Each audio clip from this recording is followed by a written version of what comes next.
చిన్నప్పుడు మీరు అందరూ సైకిల్ తొక్కటం నేర్చుకున్నారా? ఎంతమంది సైకిల్ తొక్కారు చిన్నప్పుడు? చేతులు ఎత్తండి. తొక్కలేదక్క? తొక్కలేదా? చిన్నప్పుడు సైకిల్ తొక్క. సరే, పెద్ద అయిన తర్వాత తొక్కారా? పెద్ద అయిన తర్వాత తొక్కారు సైకిల్. వెరీ గుడ్, మంచిది. సైకిల్ తొక్కిన వారిని ఒక 2 ప్రశ్నలు లేదా ఒక ప్రశ్న అడుగుతాను. మనం చూడండి, సైకిల్ తొక్కేటప్పుడు అనగా నేర్చుకునేటప్పుడు చాలా ప్రయాసపడి కింద మీద పడేసి మనం నేర్చుకుంటాం. మొత్తానికి సాధిస్తాం సైకిల్ తొక్కటం. సాధించిన తర్వాత సామాన్యంగా స్త్రీలు అయితే చాలా జాగ్రత్తగా తొక్కుతూ ఉంటారు, కానీ పురుషులైన మనకి ఒక కాన్ఫిడెన్స్ వస్తుంది. ఆ కాన్ఫిడెన్స్ లెవెల్స్ ఎక్కువైపోయి ఏం చేస్తామంటే, కొన్నిసార్లు యవ్వన కాలంలో రాహుల్ లాంటి వయసులో తొక్కేటప్పుడు చేతులు వదిలేసి హ్యాండిల్ని నడుపుతూ ఉంటారు. చేతులు వదిలేసి ఏం చేస్తాం మనం? నడిపాం కదా. నడిపినప్పుడు ఏమవుతుందో చెప్పండి, నిజం చెప్పండి, కింద పడిపోతాం అంతే. కానీ కొందరు బ్యాలెన్స్ చేస్తారు, కానీ ప్రతి సందర్భంలో అలా బ్యాలెన్స్ చేయడానికి అవకాశం ఉండదు. కనుక సైకిల్ యొక్క క్రమం ఏంటంటే, తప్పక మన దృష్టి రోడ్డు మీద ఉండాలి, ఎదురేమొస్తుందో ఉండాలి. రెండోది హ్యాండిల్ పట్టుకోవాలి 2 చేతులతో. తర్వాత కాళ్ళతో ఆ సైకిల్ని ఏం చేయాలి? తొక్కుతూ ఉండాలి. అప్పుడే మన ప్రయాణము సుఖముగా ఉంటుంది, గమ్యాన్ని చేరటానికి అవకాశం ఉంటుంది. దీనిలో కాళ్ళు పని చేయకపోయినా, చేతులు సరిగ్గా మనం ఉపయోగించకపోయినా, లేదా మన మనసులో ఇంకో ఆలోచన ఉంచి మనం కనుక కళ్ళు మూసుకొని సైకిల్ తొక్కేసామనుకోండి, ప్రమాదాలు గురవుతూ ఉంటాం. ఇది అందరికీ తెలిసిన సత్యమే. ఈ సత్యాన్ని గురించి కొన్ని నిజమైన సత్యాలు నేర్చుకోవడానికి మనం ఈ రోజున పూనుకుందాం. కనుక ఎందుకు ఈ మాట చెప్తున్నానంటే, కళ్ళు మూసుకొని సైకిల్ తొక్కితే ఏమవుతుంది? యాక్సిడెంట్ అయిపోద్ది, లేదా మనమే కింద పడిపోతాం, సెల్ఫ్ యాక్సిడెంట్స్ అవుతుంది అనమాట. లేదా ఎదుటి వచ్చే వారిని గుద్దుతాం, వారిని కూడా ప్రమాదంలోనికి నెట్టేస్తూ ఉంటాం. దీనిని ఏమంటారు చెప్పండి? చేతులేసి తొక్కటాన్ని లేదా కళ్ళు మూసుకొని తొక్కటాన్ని, క్రమంగా తొక్కపోవటానికి ఏమంటారు? మీరు ఏమంటారు? చేతులు వదిలేసి తొక్కటం ఏమంటారు మీరు? వెరీ గుడ్, శాంసన్ అన్న కరెక్ట్ పదం వాడారు. ఏంటంట? నిర్లక్ష్యం అంట. లక్ష్యం ఏంటి? మన గమ్యం చేరాలి. ఆ లక్ష్యం చేరాలంటే కొన్ని క్రమాలను మనము పాటించాలి, ఆచరించాలి. ఆ క్రమం ఏంటంటే, హ్యాండిల్ 2 చేతులతో పట్టుకోవాలి, కళ్ళు తెరవాలి, 2 కాళ్ళతో తొక్కుతూ ఉండాలి. అప్పుడే మన లక్ష్యాన్ని ఏం చేస్తామంట? చేరుకోవటానికి అవకాశం ఉంటుంది. అది పద్ధతి, క్రమం.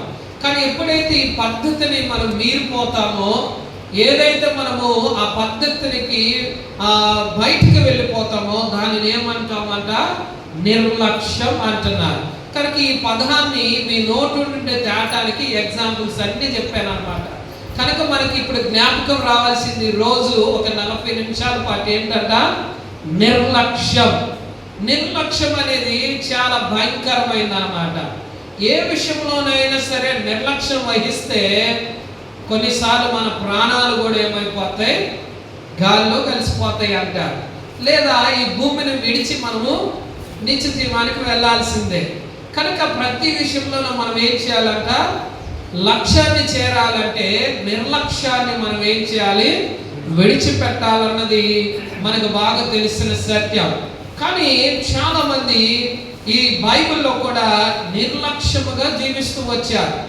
ఏ విషయాల్లో నిర్లక్ష్యముగా జీవిస్తూ వచ్చారు అంటే, ప్రధానంగా హెబ్రీయులకు రాసిన పత్రిక 2వ అధ్యాయము 2-3 వచనాలు మనం చదువుకుందాం, శ్రద్ధగా విందామండి. హెబ్రీయులకు రాసిన పత్రిక 2వ అధ్యాయం 2వ వచనం 3వ వచనం చదువుతుండగా జాగ్రత్తగా విందామండి. ఎందుకనగా దేవదూతల ద్వారా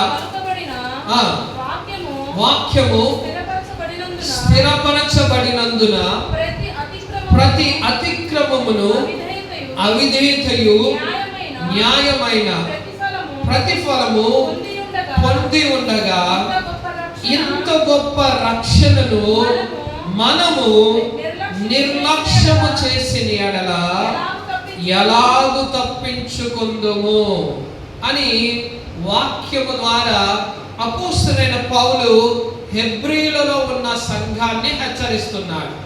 కనుక పౌలు గారు సంఘాన్ని హెచ్చరిస్తున్నారు. ఏమని హెచ్చరిస్తున్నారంటే, కొందరు ఆ సంఘములో దేవుడిచ్చిన గొప్ప రక్షణను ఏం చేస్తున్నారంట? నిర్లక్ష్యం చేశారంట. చెప్పండి, ఏ నిర్లక్ష్యం చేశారు? దేవుడిచ్చిన గొప్ప రక్షణను నిర్లక్ష్యం చేశారు. అందుకని ఆ నిర్లక్ష్య ధోరణిలో వారు వెళుతుండగా పౌలు వారికి బుద్ధి చెప్పటానికి హెచ్చరిస్తున్నాడు. వారిని క్రమంలోనికి తేవటానికి ఈ మాటలని హెచ్చరికగా ఆయన వార్నింగ్ ఇస్తా ఉన్నాడు అనమాట. హెచ్చరిక అంటే తెలుగు, వార్నింగ్ అంటే ఇంగ్లీష్. కనుక కొన్నిసార్లు మనం ఇంగ్లీష్ పదాలు వాడితే బాగా గుర్తుండిపోద్ది. వార్నింగ్ ఇస్తున్నాడు. ఏమని వార్నింగ్ ఇస్తున్నాడంటే, దేవుడు ఇచ్చిన మహా గొప్ప రక్షణ, అన్నిటికంటే విలువైనది, అన్నిటికంటే అమూల్యమైనది, అన్నిటికంటే శ్రేష్టమైనది, ఉన్నతమైనది ఏంటంట? దేవుడు ఇచ్చిన గొప్ప రక్షణ. ఈ రక్షణను సంఘంలో ఉన్న కొందరు ఏం చేస్తున్నారు? నిర్లక్ష్యం చేశారంట.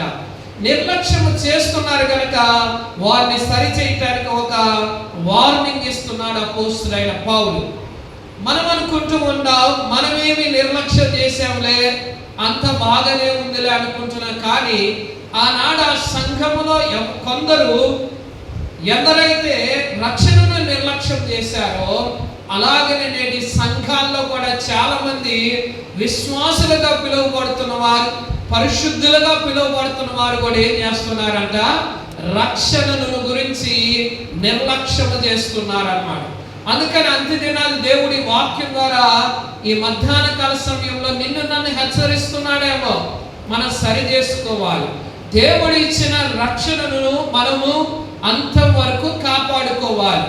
వాక్యం ఏమని సెలవిస్తున్నదంటే, అంతము వరకు రక్షించుకున్నవాడు లేదా కాపాడుకున్నవాడే రక్షించబడతాడని లేఖనం మనల్ని హెచ్చరిస్తున్నది. కనుక దేవుడిచ్చిన ఉచితమైన కృపను చేత మనం రక్షణ పొందాం కనుక రక్షణను మనం ఏం చేయాలి?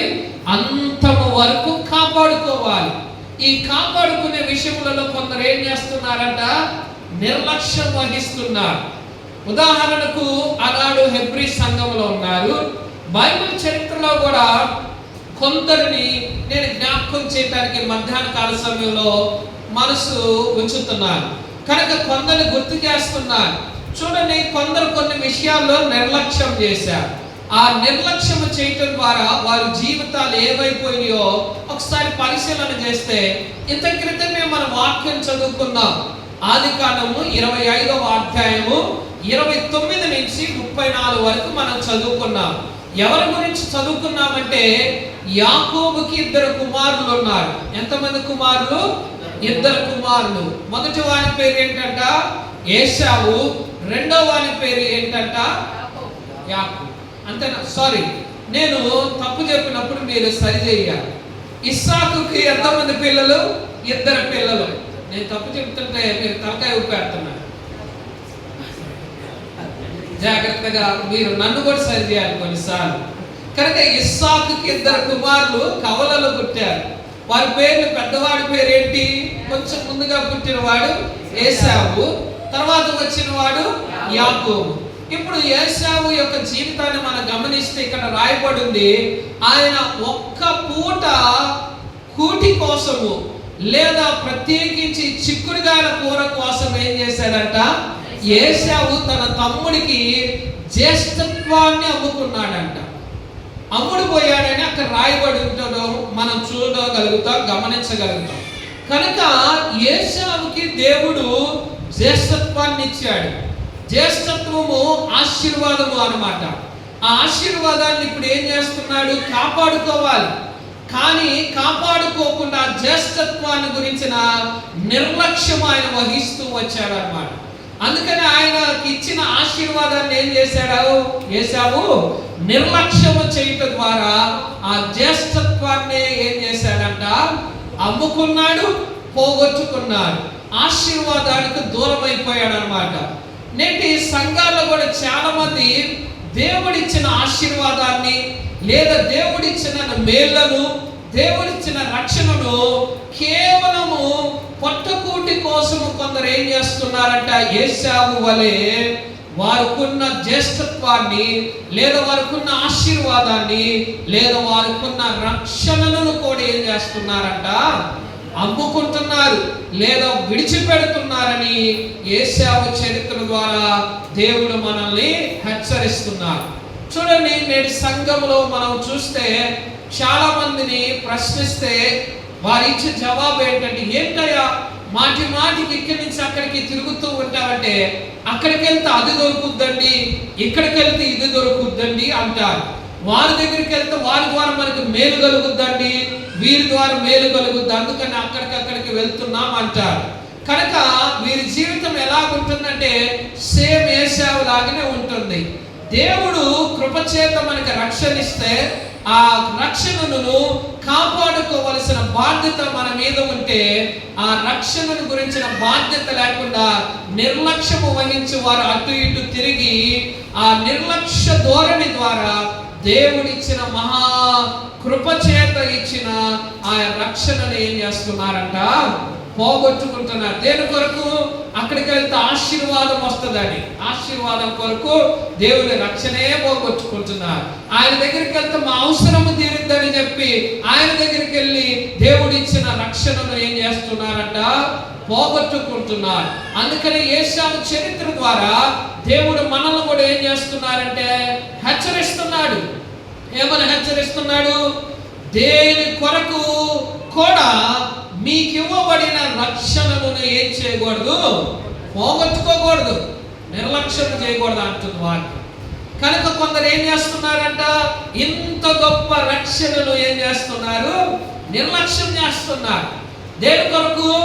జీవనము కొరకు, పట్టుకూటి కొరకు, లేదా వారు అనుకున్నవి కావాలని చెప్పి దేవుడు ఇచ్చిన గొప్ప రక్షణకు ఏమవుతున్నారంట, దూరం అవుతున్నారు. అలాంటి వారిలో ఒకవేళ మనం ఉంటే మన జీవితాలను సరి చేసుకోవాలని ప్రభుపేట మిమ్మల్ని వాక్యము ద్వారా బ్రతిమలాడుతున్నారు. అనారోగ్య ఏశావు పొట్ట కూటి కోసమై తన జ్యేష్ఠత్వాన్ని నిర్లక్ష్యం చేసి, దేవుడిచ్చిన ఆశీర్వాదాన్ని నిర్లక్ష్యం చేసి దూరం అయిపోయినట్లుగా నేటి సంఘాల్లో మనం ఉండకూడదన్నదే దేవుని యొక్క ఉద్దేశం అన్నమాట. ఇంకొక ఆయన ఏమంటాడంటే, ఇక్కడ పాటలు ఏమి రావండి, ఆ మందిరానికి వెళ్తే పాటలకు ఎక్కువ సమయం ఇస్తారు, అందులో నాకు ఎక్కువ పాటలు ఇస్తాడండి అని వెళ్తారా.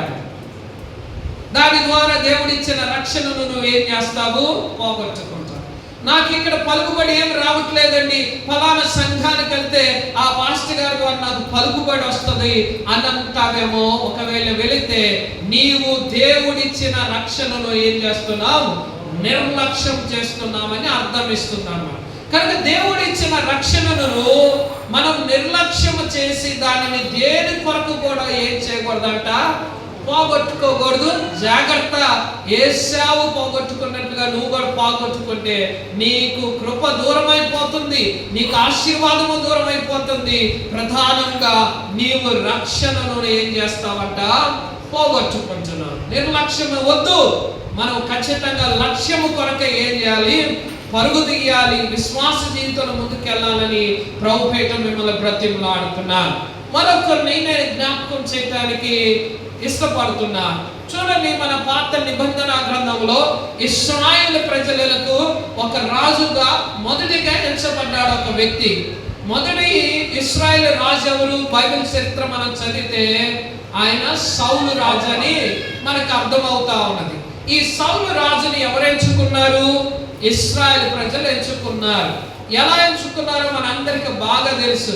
మాకు రాజు కావాలి ప్రభు అంటే సౌలుని ముందు పెడితే వారు సౌలుని ఎంచుకున్నారు, ఆయన రాజు అయిపోయాడు. దేవుడు కృపచేత ఇప్పుడు సౌలు ఇశ్రాయేలు ప్రజలకు ఏమయ్యాడు, గొప్ప రాజు అయ్యాడు. దేవునికి స్తోత్రం చెల్లిద్దాం. నిద్రపోయే వారందరూ చప్పట్లు కొట్టండి. నేను మెలుగుతా ఉన్నాను, చాలా సంతోషం. సౌలు రాజు అయిపోయాడు. దేవుని ఆశీర్వాదము చేత, దేవుని కృప చేత రాజు అయిపోయాడు. ఎన్నిక లేని వాళ్ళు కూడా దేవుడు ఎన్నుకొని ఏం చేశాడంట, రాజు స్థానం ఇస్తే మొదటిగా బాగానే ఉన్నాడు సౌలు రాజు. కానీ కాలము గడిచే కొద్దీ దేవుడు ఇచ్చిన గొప్ప ఆశీర్వాదాన్ని, దేవుడిచ్చిన గొప్ప రక్షణను ఆయన కూడా ఏం చేశాడంట? నిర్లక్ష్యము చేశాడు. దేని ద్వారా నిర్లక్ష్యము చేశాడు అని మనం అడగగలిగితే, ప్రశ్నించుకోగలిగితే, ఆయన దేవుని వాక్యానికి వ్యతిరేకంగా జీవించడం ద్వారా దేవుడిచ్చిన రక్షణను ఏం చేశాడంట? నిర్లక్ష్యము చేసి దానిని పోగొట్టుకున్నట్లుగా ఆయన జీవిత చరిత్ర మనం చదివితే బాగా అర్థమవుతుంది. మొదటి సమూయేలు గ్రంథం 31వ అధ్యాయం ఇంటికెళ్ళి చదవండి. చివరికి సౌలు పరిస్థితి ఏమైందో తెలుసా? సౌలు యుద్ధానికి వెళితే శత్రువుల చేతిలో ఓటమి చూశాడు. ఆ ఓటమిని జీర్ణించుకోలేక తన శిష్యుడైన వాడిని ఒకరిని పిలిచి, అయ్యా ఇదిగో ఈ కత్తి తీసుకొని నా ప్రాణము తీయమని బ్రతిమలాడితే, ఈ పాపం నాకెందుకని ఆ పనివాడు కూడా ఏం చేశాడంట? వెళ్ళిపోతే చివరిగా తనకు తానుగా ఏం చేశాడు? తన ప్రాణాన్ని తీసుకున్నాడు సౌలు రాజు. ఆ స్థితి ఎందుకు ఏర్పడ్డదంటే, దేవుడిచ్చిన నియమాలను పాటించలా, దేవుడిచ్చిన వాగ్దానాలను పాటించలా, దేవుడిచ్చిన కృపను ఆయన పోగొట్టుకొని దేవునికి వ్యతిరేకంగా జీవించాడు. అందుకని ఆయనకు ఇచ్చిన ఆ రక్షణను ఏం చేశాడంట? నిర్లక్ష్యం చేశాడు, దానిని కాపాడుకున్నాడు. కనుక ఎవరైతే రక్షణను నిర్లక్ష్యం చేస్తారో చివరికి ఏమవుతుందంటే, మనకు మనముగానే మన ప్రాణాన్ని తీసుకునే స్థాయికి వెళ్ళిపోతాం అన్నమాట. నేడు దినాల్లో చూడండి, చాలా మంది చూడండి ఆత్మహత్యలు చేసుకుంటారు. ఏంటి అసలు ఆ పరిస్థితి? ఏంటా ఆ పరిస్థితి అంటే, దేవుని వాక్యానికి లోబడట్లేదు. మనం దేవుని వాక్యానికి లోబడితే, ఈ ప్రాణం ఇచ్చింది దేవుడు కదా అని పిలిచే వరకు ఉండాలి. మనం ఎన్ని కష్టాలు వచ్చినా, శోధనలు వచ్చినా, ఇరుకులు వచ్చినా, ఇబ్బందులు వచ్చినా మనం తట్టుకొని ఉండాలి. ఆయన పిలిచినప్పుడు వెళ్ళాలి. కానీ మధ్యలోనే మన ప్రాణాన్ని మనమే తీసుకుంటున్నామంటే అర్థం ఏంటంటే, దేవునికి వాక్యానికి మనం దూరముగా ఉన్నామని అర్థం ఇస్తుంది. ఎందరైతే దేవుని వాక్యానికి దూరంగా ఉన్నారో వారందరూ రక్షణకి దూరముగా ఉన్నారని మనకు అర్థం అవ్వాలి. లేదా దేవుడిచ్చిన రక్షణను నిర్లక్ష్యము చేశారు. రాజు పని ఏంటి? రాజు పని చేసుకోవాలి. కానీ ఈయన ఏం పని పెట్టుకున్నాడు తెలుసా? దావీదును చంపే పని పెట్టుకున్నాడు. ఎవరు? సౌలు. అయ్యో, దావీదు కదా యుద్ధం చేసి ఆయన ఇశ్రాయేలు ప్రజల దేశానికి జయాన్ని అప్పగించింది. అయినా సరే దావీదుని ఏం చేయబోయాడు? ఈయన చంప చూస్తూ ఉన్నాడు. కానీ దావీదు క్షమిస్తూ వచ్చాడు. అందుకని సౌలు జీవితాన్ని మనం చూస్తే చివరికంట ఆయన అలా వాక్యానుసారముగా జీవించట్లేదు కనుక ప్రభు యొక్క ఆత్మ సౌలును విడిచి వెళ్ళిపోయిందంట. చెప్పండి, ప్రభు ఆత్మ సౌలును విడిచి వెళ్ళిపోయింది. అంటే మన వాక్యానుసారంగా మనం కూడా జీవించకపోతే మనం జీవిస్తున్నట్లుగానే ఉంటాం, కానీ ప్రభు ఆత్మ మనలో నుండి వెడలిపోయినప్పుడు చివరిగా మనకి రక్షణ దూరం అవుతుందని అర్థం ఇస్తున్నాడు. కనుక మనము ప్రభు ఆత్మని వెంటాడుతూ ఉండాలి. ప్రభు ఆత్మ మనలో నివసించాలంటే ఆయన చెప్పిన ప్రకారము మనము తప్పక జీవించాలన్న. కనుక ఇలాంటి ప్రభు ఆత్మను నిర్లక్ష్యం చేశాడు కనుక సౌలు అది విడిచి వెళ్ళిపోయింది. విడిచి వెళ్ళిన వెంటనే ఆయనకి ఏం కలిగిందంటే దుర్గతి పట్టింది. ఆ గతి ఏంటి? చివరికి తను తాను పొడుచుకొని, అంతేనా? కరెక్టేనా? ఇంత క్రితం నేనేదో తప్పు చెప్పినట్లుగా తప్పు చెప్పట్లేదు కదా, చెప్పుకున్నాడు ఆయన. సరి చేయాలి మీరు అప్పుడప్పుడు ఏమన్నా మాట్లాడి. దేవునికి స్తోత్రం. కనుక అక్కడేమో ఏశావు ఆహారము కొరకు అంటే అవసరాల కొరకు జ్యేష్ఠత్వాన్ని పోగొట్టుకున్నారు, నిర్లక్ష్యం చేసిన వాడు. ఎక్కడేమో దేవుని యొక్క ఆత్మను నిర్లక్ష్యం చేసి సౌలు తన రాజ్యాన్ని తన ప్రాణాన్ని కూడా ఏం చేశాడంట? పోగొట్టుకున్నాడు. మనం ఏ విషయంలో కూడా మనం నిర్లక్ష్యము వహించకూడదు అన్నది దేవుని యొక్క గొప్ప ఉద్దేశం. ఆ రక్షణను, దేవుడిచ్చిన ఆశీర్వాదాన్ని, దేవుడిచ్చిన బాధ్యతను, పనిని కూడా మనం ఏం చేయాలి? తప్పక లక్ష్య సాధన కొరకే మనం ఉపయోగించుకోవాలన్నది దేవుని యొక్క మహా ఉద్దేశం. అటు కృప దేవుడు మనకు అనుగ్రహించలాగిన ప్రతిదినం ఏం చేద్దాం? ప్రార్థన చేసుకోవాలి. లేక మనకు కుదరదు. అసలు దేవుని సహాయం ఎంతో అవసరం. మరలా పాత నిబంధన గ్రంథంలో మూడోదిగా మనం చూస్తే ఇశ్రాయేలు ప్రజల చరిత్ర మొత్తం చూడండి. ఇశ్రాయేలు ప్రజలు మోషే ద్వారా దేవుడు వారిని విడిపించినప్పుడు వారి జీవితం ఎలాగుంది? ఐగుప్తు దేశంలో బానిసలుగా జీవించారు, బానిసత్వంలో జీవించారు, కష్టంలో ఉన్నారు, నష్టాల్లో ఉన్నారు, వేదన గురి అవుతున్న సమయంలో దేవుడు వారి ప్రార్థన చేయగా దేవుడు వారి ప్రార్థన ఆలకించి మోషేని నాయకుడిగా నియమించి మోషే అహరోను ద్వారా ఐగుప్తు బానిసత్వాన్ని నుంచి విడిపించి వాగ్దానము దేశమైన కానానులో మిమ్మల్ని పెడతానయ్యా, మిమ్మల్ని నడిపిస్తానని దేవుడు వాగ్దానం చేశారు. అందుకని బానిసత్వం నుంచి ఏం చేశాడు? ఇప్పుడు ఇశ్రాయేలు ప్రజలను దేవుడు విడిపించాడు. విడిపించి ఏం చేస్తున్నాడు? అరణ్యములో నడిపిస్తూ ఉన్నాడు. అరణ్యంలో రాత్రి చీకటైతే ఆయన అగ్ని స్తంభమై సహాయపడుతూ వచ్చాడు. ఎండవేళలో ఉదయము మధ్యాహ్నం నడుస్తుంటే ఆ ఎండ దెబ్బ తగలకుండా దేవుడు మేఘస్తంభమై ఇశ్రాయేలు ప్రజల్ని రక్షిస్తూ వచ్చాడు. ఆ యొక్క సంవత్సరాలు వారి అరణ్యంలో నడుస్తుండగా వారికి కావలసిన సమస్త అక్కరలను దేవుడు వారికి అందిస్తూ వచ్చాడంట. కానీ అన్ని పొందుకున్న ఇశ్రాయేలు ప్రజలు మాత్రము ఎప్పుడైతే ఏదన్నా దొరకలేదనుకోండి వెంటనే సనగటం గొనగటం అన్నమాట. అప్పుడప్పుడు మనం కూడా ఏం చేస్తాం, ఒక 10 నిమిషాలు వాక్యం ఎక్కువ చెప్పారనుకోండి, అయ్యగారు ఈరోజు ఎక్కువ చెప్తున్నా, లేదా ఒక వారంలో ఆన్లైన్ ప్రేయర్ ఒకటి, ఉపవాస ప్రార్థన శుక్రవారం ఒకటి, ఇంకో ప్రత్యేకమైన ఆరాధన ఒకటి పెట్టామనుకోండి, ఈ అయ్యగారికి ఏం పని లేదు అనుకుంటారు, ఊరికి ఆరాధన పెడుతున్నారు. సనుగుడు గొనుగు. ఆరాధనలు ఎందుకు పెడతామంటే మనం దీవించబడాలి, మన ఆశీర్వాదించబడాలి, మన సరి చేయబడాలి, మన హెచ్చరించబడాలి, బాగు చేయబడాలి, పరిశుద్ధపరచబడాలి, దేవుని కొరకు మనం ఎదురు చూడాలి, దేవుని నిత్యత్వంలోనికి మనం వెళ్ళాలని కదా ఇవన్నీ పెట్టేది. మరి దీనిని గురించి మరి సరుగుతే మన జీవితాలు ఏమైపోతాయి? ఇశ్రాయేలు ప్రజల చరిత్ర చదివితే అర్థమైపోతాయి. కనుక సరుగుతున్నారు. ప్రభు అక్కడే నయం కదా, ఆహారం బాగుండేది అని సరిగితే ప్రభు ఏం చేశాడంట? ప్రభు ఏం చేశాడు? ఆహారం అంటే ఆహారం ఇచ్చారు. రోజుకి కూరగాయలు తెచ్చున్నాం ప్రభువా, నోరంతా సప్పబడిపోయింది అన్నట్టుగా మాట్లాడితే మాంసాహారాన్ని కూడా దేవుడు ఇచ్చాడు. ఏంటి ఆ మాంసాహారం అంటే? ఆకాశ పక్షులను అక్కడ రాళ్ళు చేశాడంట, ఊరేళ్లను. ఎంత శ్రేష్టమైన మాంసాన్ని ఇచ్చాడు దేవుడు, పక్షి మాంసం ఇచ్చాడు. దేవునికి స్తోత్రం. నీరు లేదయ్యా, చేదు నీరుగా ఉందంటే మారాని మధురంగా మార్చాడు దేవుడు. నీరు లేదయ్యా త్రాగటానికంటే బండ నుండి జీవజలను ఉబికింపజేసి శ్రేష్టమైన పానీయాన్ని ఇచ్చాడు వారికి. వారి పిల్లలను సంరక్షించాడు, తల్లులను సంరక్షించాడు, వృద్ధులను సంరక్షించాడు. అన్ని వేళలా దేవుడు కంటి పాపులాగా వారిని కాపాడుతూ సంరక్షిస్తూ మేలులతో తృప్తిపరిస్తే దొరకనప్పుడు ఏమన్నారంట? ఈ దేవుడు ఏమి దేవుడు, మమ్మల్ని నాశనము చేయడానికి ఇక్కడ తీసుకొచ్చారా అని సొనిగారంట, గొనిగితారు. అలా గొనిగిన వారు గనుక వారు దేవుడిచ్చిన కృపను ఏం చేశారు? నిర్లక్ష్యము చేశారు.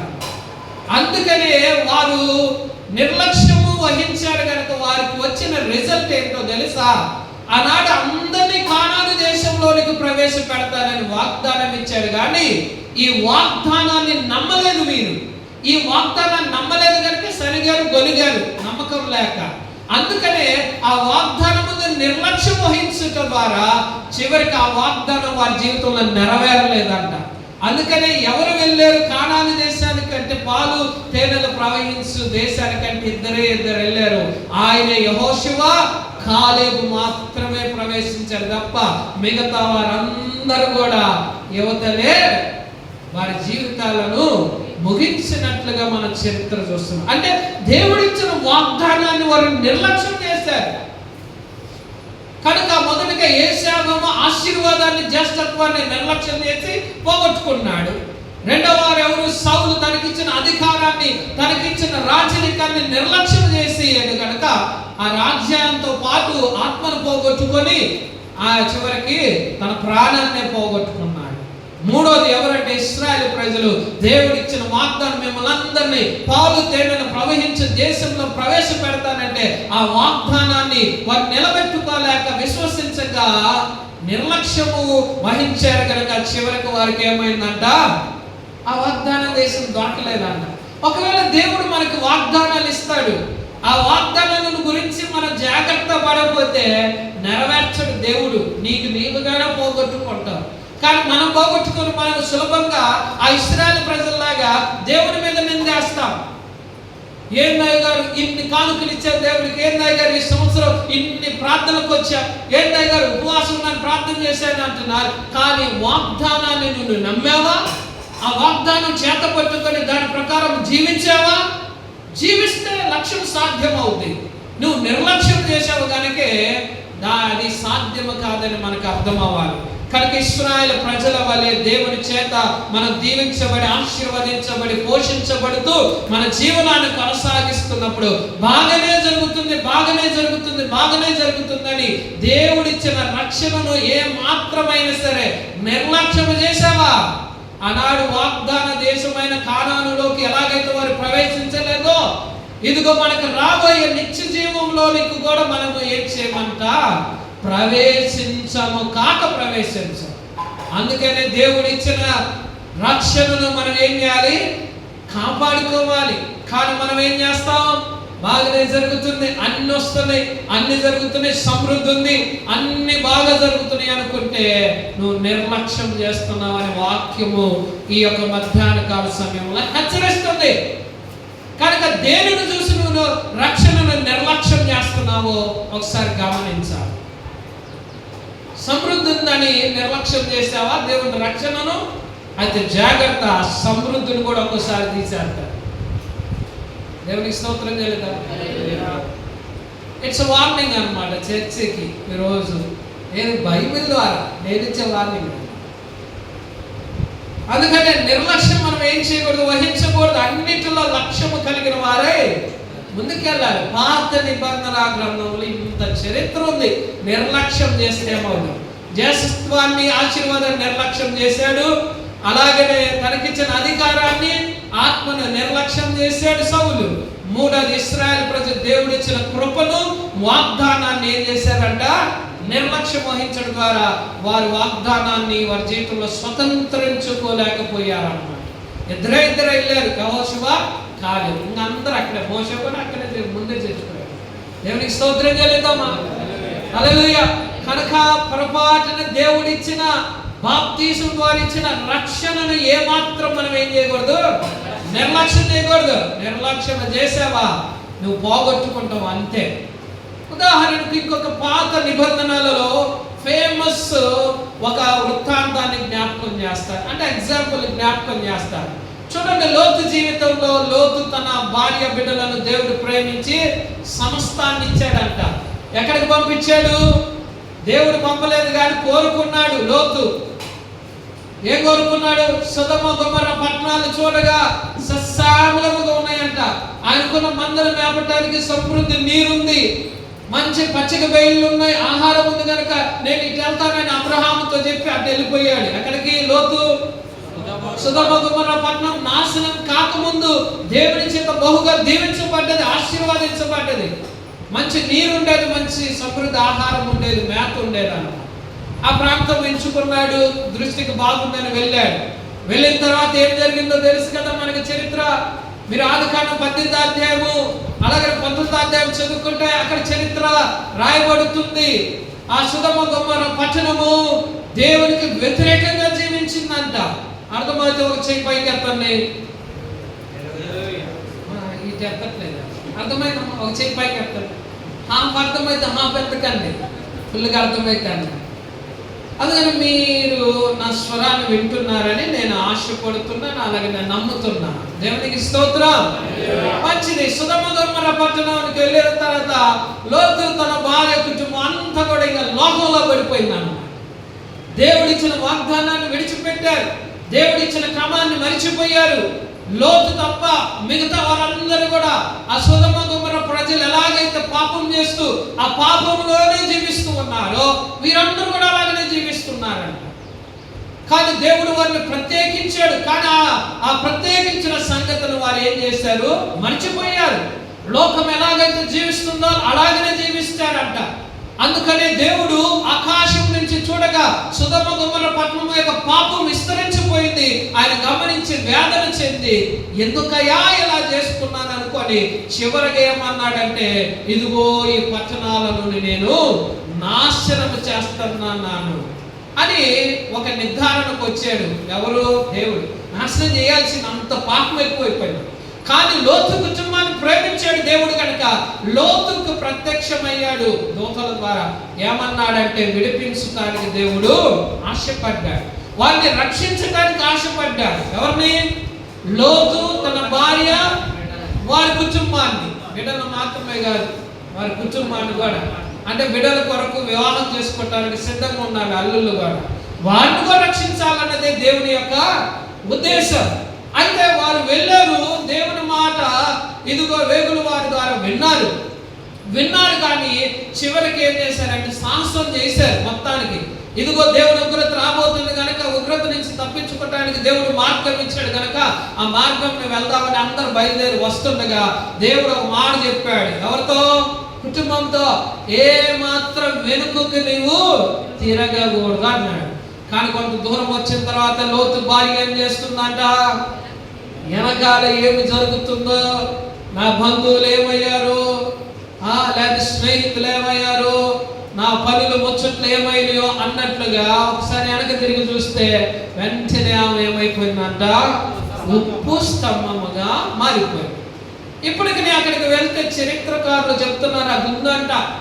మనకి ఎగ్జాంపుల్ ఉంచాడేమో దేవుడు. ఒకవేళ బైబిల్ చరిత్ర అదే చెప్తుంది కనుక ఆమె ఏం చేసింది, వెనకకి తిరిగి చూడకూడదంటే తిరిగి చూసింది, ఉప్పు స్తంభముగా మారిపోయింది అన్నమాట. దేవునికి స్తోత్రం. ఉప్పు స్తంభంగా మారటమా? ఆయన మాట వినలేదు ఆమె.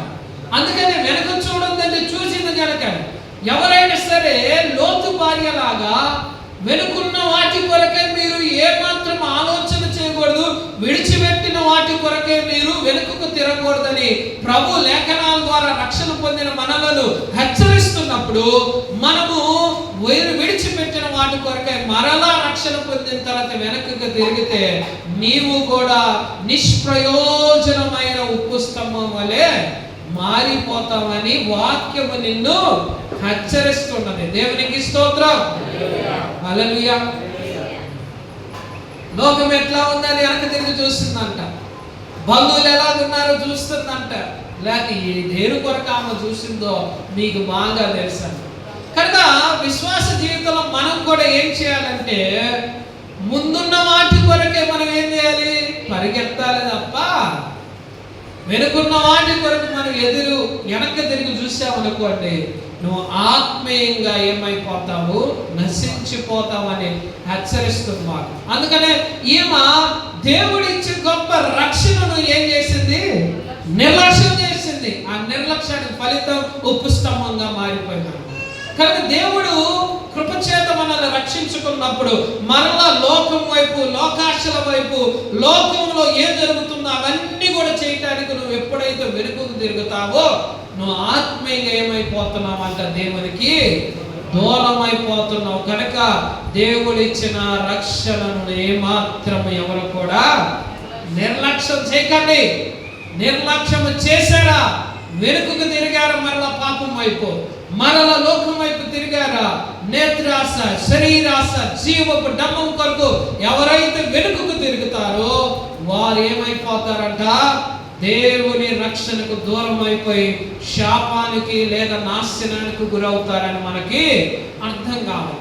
కనుక ఒకవేళ మనం చూడండి రక్షణ పొందినప్పుడు 1-2 సంవత్సరాలు ఎంత గట్టుకుంటామో, ఎంత గట్టుకుంటారు చెప్పండి. బిర్లాసం కింద అంత గట్టిగా ఉంటాం, లేదా 2 ఏరుగులు పెట్టి ఒక చెట్టు లాగుతుంటే, లేదా ఫెవికల్ అడ్వర్టైజ్మెంట్ మనం చూస్తాం చూడండి, అట్లుంటాం. దేవుడు మనం ఏకమైపోయి ఎవరు కూడా విడదీయలేనంత బంధం ఫెవికాల్ కంటే గొప్ప బంధం ఉంటుంది. ఎదిగే కొద్ది రోజులు గడిచే కొద్ది ఏమవుతుందంట, అసలు ఏరుగులతో పని లేదు కానీ చిట్టెలకు వచ్చి ఇట్లా అంటే చాలంట. అటు ఇటు మన జీవితాలు అలా ఉండకూడదు. అర్థం కట్టని చెప్తున్నా మిమ్మల్ని, నేను ఎగతాళి చేయట్లా, హేళన చేయట్లా. అలా ఉంటున్నారు నేటి పరిశుద్ధుల సంఘంలో. నేటి విశ్వాసులు ఎలా ఉంటున్నారు అంటే ఇలాగనే ఉంటున్నారు. దేవుడిచ్చిన రక్షణను నిర్లక్ష్యం చేస్తున్నారు. నువ్వు అనవసరం ఏ విషయం నిర్లక్ష్యం చేసావంటే రక్షణ గురించే లేదు. అందరు వెనుకకు మనం మరలా లోకం వైపు తిరగనే తిరగదు. ఎంతకుముందు రక్షణ పొందినప్పుడు ఆచారాలు, దేవునికి వ్యతిరేకమైన లోకంలో లోక సంబంధమైన మతపరమైన అన్నిటిని విడిచిపెట్టాము. కానీ కొంతకాలం తర్వాత మరలా దానినే పట్టుకున్నామనుకోండి, మనము దేవుడిచ్చిన రక్షణను మనం ఏం చేసినట్లంట, నిర్లక్ష్యం చేసినట్టు. నిర్లక్ష్యం చేస్తే ఆ రక్షణ ఏమైపోద్ది, దూరం అయిపోద్ది. కొందరు ఏం చేస్తారు, దేవత స్నేహితుల కొరకు దేవుడిని కూడా వదిలేస్తారు. మీకు తెలిసే లేదు. బంధువుల కొరకు దేవుడిచ్చిన రక్షణ వదిలేస్తారు కదా. మనం చూస్తే చిన్న చిన్న విషయాల కొరకే దేవుడిచ్చిన రక్షణకు మనం ఏమైపోతాం, దూరం అయిపోతున్నాం. కనుక రక్షణను నిర్లక్ష్యం చేస్తే ఎవడు దేవుని ఉగ్రత నుంచి తప్పించుకోగలుగుతాడు. అందుకని హెబ్రీయులకు రాసిన పత్రిక పౌలు అంటున్నారు, 2 మనం ఏం చదువుకున్నాం, 2:3 చదువుకున్నాం. ఇంత గొప్ప రక్షణను మీరు నిర్లక్ష్యము చేసిన ఎడల ఎలాగ తప్పించుకుంటారు దేవుని ఉగ్రత నుంచి, చెప్పండి. కనుక ఆనాడు యేషయ్య తప్పించుకోలేకపోయాడు, ఆనాడు సౌలు రాజు తప్పించుకోలేకపోయాడు, ఇశ్రాయేలు ప్రజలు తప్పించుకోలేకపోయారు. అలాగే ఇక్కడ లోతు భార్య కూడా ఏం చేయబడ్డదంట, తప్పించుకోలేదు. కనుక ఉప్పు స్తంభంగా మీరు ఆత్మీయంగా మారిపోతున్నారేమో, లోకం వైపు చూసి, వెనుకున్న వాటి కొరకు చూసి. ఒకవేళ పరిశీలన చేసుకుని మన జీవితాలను ఏం చేద్దాం, మార్చుకుందాం. దేవునికి స్తోత్రం చెప్పండి. ఇంకా 2 విషయాలు ఉన్నాయి, చాలా విషయాలు, కానీ ఇంకొన్ని గుర్తు చేసి నేను ప్రార్థన చేస్తాను. చెప్పమంటారా? ఈ 2 చెప్తాను, మీరు వద్దన్న చెప్పాలి ఈరోజు. ఎందుకంటే చాలా మంది మనకి తెలియకుండానే మనకి ఇచ్చిన రక్షణను, ఆశీర్వాదాన్ని ఏం చేస్తున్నామంట, నిర్లక్ష్యం చేస్తున్నాం. దూరంగా రాసాను, నిర్లక్ష్యం చేశావు కనుక దేవుడు దూరం చేస్తాడు వాటిని. దేవునికి స్తోత్రం, హల్లెలూయా. కనుక ఇంకోటి మనం చూస్తే ఆనాడు ఇశ్రాయేలు ప్రజల్లాగే నోవహు దినాల్లో కూడా చూడండి. నోవహు దినాలు జెనసిస్ చాప్టర్ 6 అంటే ఆదికాండము 6వ అధ్యాయం మనం గమనించగలిగితే, ఇక్కడ ఎవరి కాలం ఇది, నోవహు కాలము. నోవహు కాలంలో దేవుడు నోవహుకు దర్శనమిచ్చి ఏమన్నాడు, ఇదిగో లోకమంతటా పాపం విస్తరించిపోయిందాయా, నేను ఈ యొక్క పాపాన్ని సహించలేకపోతున్నాను.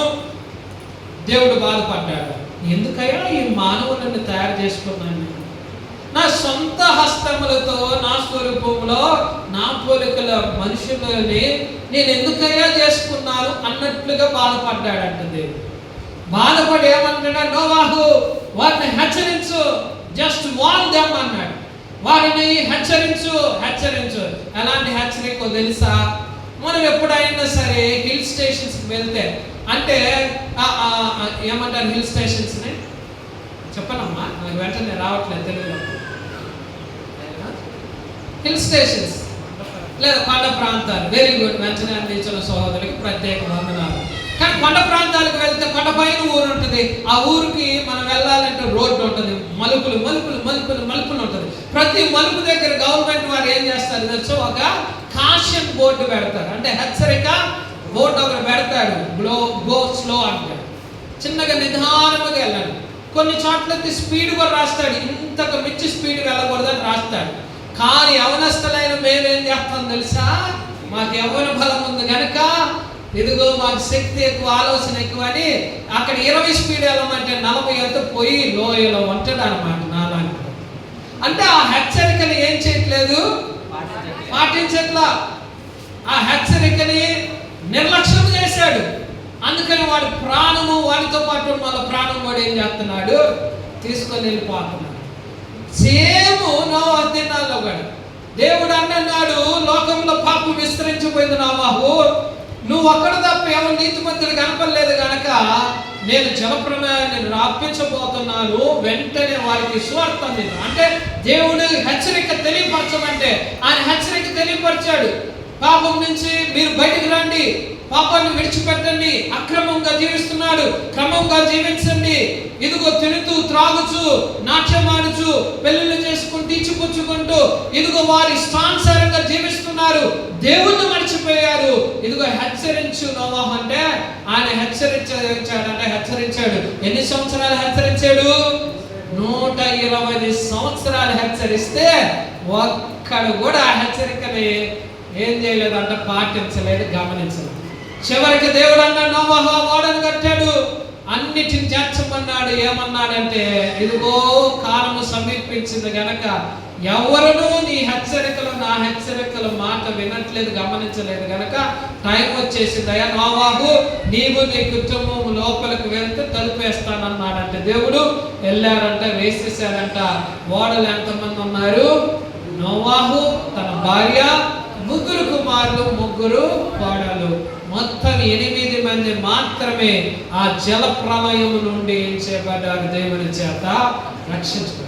కనుక రక్షణ ఇస్తానని హెచ్చరిస్తే నోవాహు దినాల ప్రజలు ఏం చేశారంటే పనులు చూడండి, తినటము, త్రాగటము, నాట్యమాడటము, అక్రమముగా జీవించటము, అసూయతో జీవించటం, పాపం విస్తరించిపోయింది. దేవుడు అంటే లెక్క లేకుండా ఉన్నాడు. ఆ హెచ్చరికను ఎవరు పాటించాలా? జాగ్రత్త పడాలా. ఒకవేళ మనం కూడా దేవుని రాకడ వస్తుందని దైవజనులు సంఘాలు హెచ్చరిస్తున్నప్పుడు వచ్చేళ్ళండి 2026 సంవత్సరం నుంచి బైబిల్ ఇదే చెప్తుంది అంటారా? ఒకవేళ నువ్వు అలా అనుకుంటే రక్షణకు దూరం అయిపోతున్నామని వాక్యం నిన్ను హెచ్చరిస్తుంది. కనుక తినటం త్రాగటం ముఖ్యమే, కానీ దేవుణ్ణి విడిచి తిని తాగి అంతగా మనకి భక్తి ఉంటారు. దేవునికి స్తోత్రం చెల్లిద్దాం. వారు మరిచిపోయారు.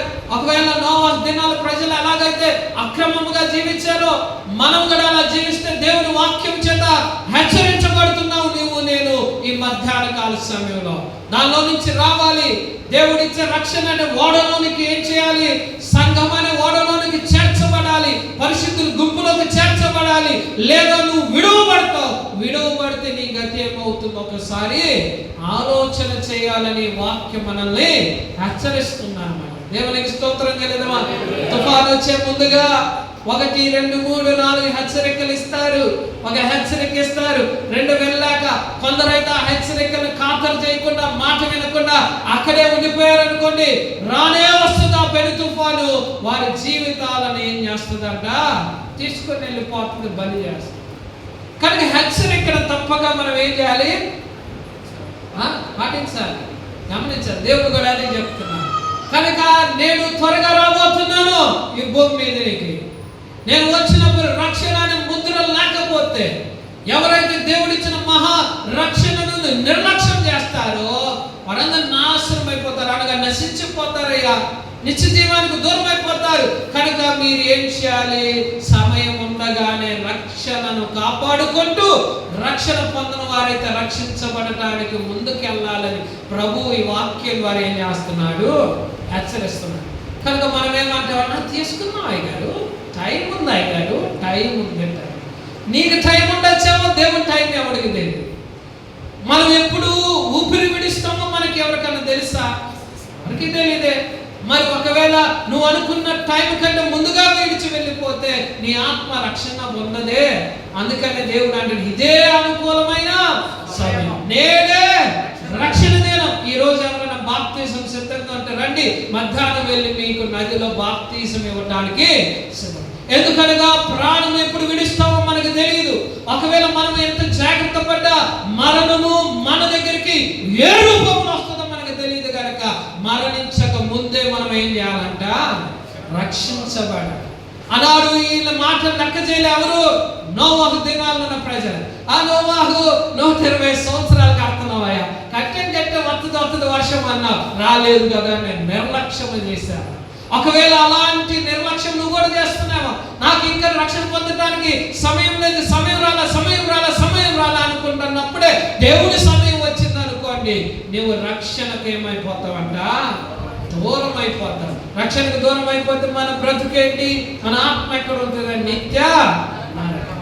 ఇంత క్రితం వరకు మనం ఏం నేర్చుకున్నామంటే, రక్షణ పొందిన వారు రక్షణను నిర్లక్ష్యం చేస్తే ఏమైందో నేర్చుకున్నాం. ఇప్పుడు రక్షణ పొందని వారికి దేవుని రక్షణ సమీపంగా ఉన్నప్పుడు ఈ నోవాహు దినాల్లో ఉన్న ప్రజలు ఏం చేస్తారు? ఆ రక్షణ పొందకుండా దూరం చేసుకున్నారు. కనుక మనం ఇప్పుడు రక్షణ పొందిన వారిని దేవుడు హెచ్చరిస్తున్నాడు ఈ వాక్యం ద్వారా. కనుక నేడే రక్షణ సమయం లేదు, రండి ముందుకి, మీ పాపాలు ఒప్పుకొని ప్రభు దగ్గర విడిచిపెడదాం, దేవుడు సహాయం చేస్తాడు, ఆత్మీయంగా రక్షణ పొందుదాం. ఆత్మస్వరూపైన దేవుడు నీకు నాకు సంరక్షణ ఇవ్వటానికి ఎల్లవేళలా. అందుకనే యెషయా గ్రంథం అంటుంది వాక్యం రక్షింప, ఆ పదం నాకు ఇంకా తెలుగులో రావట్లేదు కానీ ఏమంటారు? రక్షించకుంటుండే అంత హస్తం నాది కాదంటాడు కదా. ఏమంటున్నాడు చెప్పండి మీరు? లేనంత కొరచగా నా చేయలేదని, అంటే మిమ్మల్ని రక్షించడానికి నా చెయ్యి ఎంతైనా సాగుద్దని చెప్తున్నాడు. నాకు అర్థమైంది కదా, కొరచ కాలేదు కదా, తక్కువ కాలేదు కదా, మిమ్మల్ని రక్షించడానికి నా హస్తం ఎప్పుడు సిద్ధముగా ఉంది, మీరెందుకు దూరం వెళ్ళిపోతున్నారు ఇంకా అని చెప్తుంది వాక్యం. కనుక దేవుడు హస్తము చాపినప్పుడే ఆయన హస్తములోనికి మన జీవితం వచ్చింది అనుకోండి, ఆయన మనల్ని రక్షించటానికి ఎల్లవేళలా ఆయన హస్తములో నుంచి ఎవరైతే విడిపోతారో వారికి రక్షణ అసలు ఉండదు. కనుక దేవుని వాక్యం హెచ్చరిస్తుంది ఈ యొక్క మధ్యాహ్న కాల సమయంలో రక్షణ పొందుదాం, నేనే రక్షణ దినం. అందుకని పౌలు అంటున్నారు, ఎంత గొప్ప రక్షణను నిర్లక్ష్యము చేసిన ఎడల ఎలా దేవుని ఉగ్రత నుంచి తప్పించుకుంటాం? రక్షణ పొందిన వారికి చెప్పాడు, రక్షణ పొందకుండా ఇంకా సమయం ఉందిలే అని కాలాన్ని గడుపుకుంటూ వెళితే ఎప్పుడు వస్తుందో ఎవరికి ఏమన్నా గ్యారెంటీ ఇస్తావా? బహుశా మనం కూడా అంతకాలం వేచి ఉంటుంది కదా. అన్నాడు ఎప్పుడు వర్షం వస్తుంది అన్నాడు దేవుడు, ఎప్పుడు వస్తుందో తెలియదు కానీ వర్షాన్ని మాత్రం పంపిస్తానని సిద్ధముగా ఉండాలి, సిద్ధపడాలి రక్షణ కొరకు.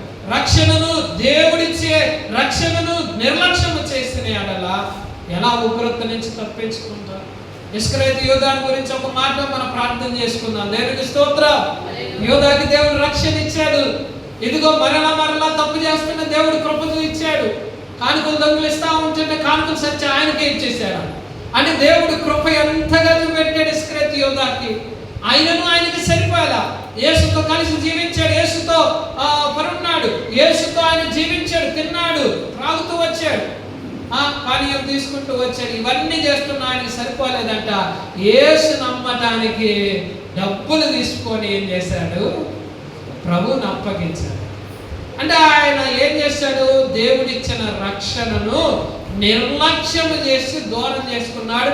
చివరికి ఎలా చనిపోయాడు? ఆయన తనకు తానుగా ఉరేసుకొని చనిపోయాడు. దేవునికి స్తోత్రం చేయలేదు. కనుక దేవుడు ఇచ్చిన రక్షణ మనకి మనం దానిని ఏం చేయాలి? కాపాడుకోవాలి. దూరం ఏమాత్రమో చేసేది. ఒకవేళ రక్షణ పొందిన వారు ఉంటే దేవుడు ఇస్తానంటున్నాడు. రక్షణ నీ ముందే ఉందంటున్నాడు.